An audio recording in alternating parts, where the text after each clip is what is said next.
मित्रांनो नमस्कार. तुम्ही इकडे पाहत असाल की सध्या आपण तुरीच्या शेतीमध्ये उभे आहोत आणि तूर पिकाचा जर विचार केला ना सध्याच्या कंडिशनमध्ये थोडासा प्रमाणात फ्लावरिंग सुद्धा आहे आणि शेंगा सुद्धा चांगल्या पद्धतीनं आपल्या तूर पिकाला पकडलेल्या आहे. तर अशातच आपण कोणतं व्यवस्थापन केलं गेलं पाहिजे फवारणीचं ना, ते एक महत्त्वाचं एक स्टेप असते आणि महत्त्वाचं नियोजन असते.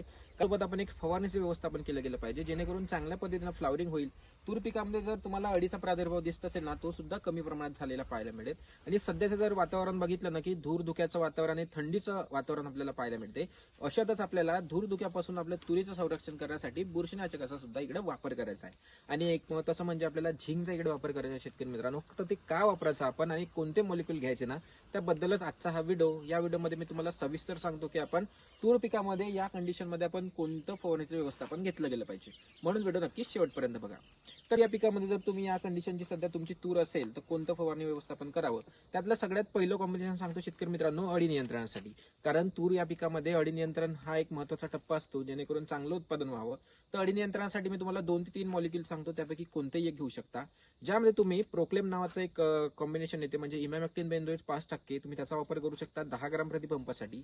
दुसरं म्हणजे इथे तुम्ही वायगो या कीटकनाशकाचा वापर करू शकता. कारण वायगो या कीटकनाशक काय करतस ना, जे की आपल्या तूर पिकामध्ये अळी वगैरे दिसाल ना, ते सगळेच्या सगळे एकदम लवकर झटपट आपल्याला रिझल्ट देत असते. आणि याचा वापर आपल्याला करत असताना 10 ml प्रति पंपासाठी करायचा आहे. तिसरा यामध्ये तुम्ही कोराझनचा वापर करू शकता, पण मी कोराझनला स्किप करून तुम्हाला या जागेवर अँप्लिगोचा वापर करायला लावेल. अँप्लिगोमध्ये आपल्याला लांबडा सायलोथ्रिन आणि क्लोरॅन्ट्रानिलिप्रोलचं चांगलं कॉम्बिनेशन पाहायला मिळते. त्याचा वापर सुद्धा आपल्याला 10 ml प्रति पंपासाठी करायचा आहे. तर हे यापैकी तुम्ही कोणतेही एक घ्या अळी नियंत्रणासाठी. एक दुसरं महत्त्वाचं म्हणजे शेतकरी मित्रांनो, धूरधुकी आणि बुरशीनाशकाचा वापर करत असाल तर यामध्ये तुम्ही चांगलं मॉलिक्यूल घ्या, ज्यामध्ये तुम्ही जे काही कस्टोडिया नावाचं बुरशीनाशक येते ना, तुम्ही त्याचा वापर करू शकता. किंवा तुम्ही चांगल्या पद्धतीनं ॲमिस्टरटॉप जे बुरशीनाशक येते त्याचा वापर करू शकता. किंवा तुम्ही टार्गेट या बुरशीनाशकाचा इकडे वापर करू शकता शेतकरी मित्रांनो. टार्गेट हे बुरशीनाशक खूप चांगलं काम करत असते. बॅक्टेरिया बुरशीजन्य रोग असो त्याच्यावर चांगल्या पद्धतीनं काम करते. त्याचा वापर आपल्याला 30 ग्राम या पद्धतीनं करायचा आहे. यानंतर एक महत्त्वाचं म्हणजे जे काही फ्लावरिंग, आता तुम्ही पाहत असाल इथे की तूर पिकाला फ्लावरिंग सुद्धा आपल्याला दिसते आहे. तर फ्लावरिंग चांगल्या पद्धतीनं सेट व्हावी यासाठी तुम्हाला मिस्टर नॅनो चा वापर करायचा आहे, ज्यामध्ये आपल्याला जॅस्मोनिक ऍसिड कंटेंट पाहायला मिळते.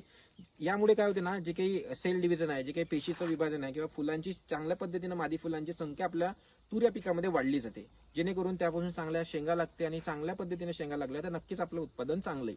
म्हणून तुम्ही जॅस्मोनिक ऍसिड म्हणजेच मिस्टर नॅनोचा वापर 1 ग्राम प्रति एकड या पद्धतीनं नक्कीच या फवारणीच्या कॉम्बिनेशन मध्ये केलं गेलं पाहिजे. आणि एक महत्त्वाचं म्हणजे शेतकरी मित्रांनो, चौथं झिंकचा वापर आपल्याला इथे करायचा आहे.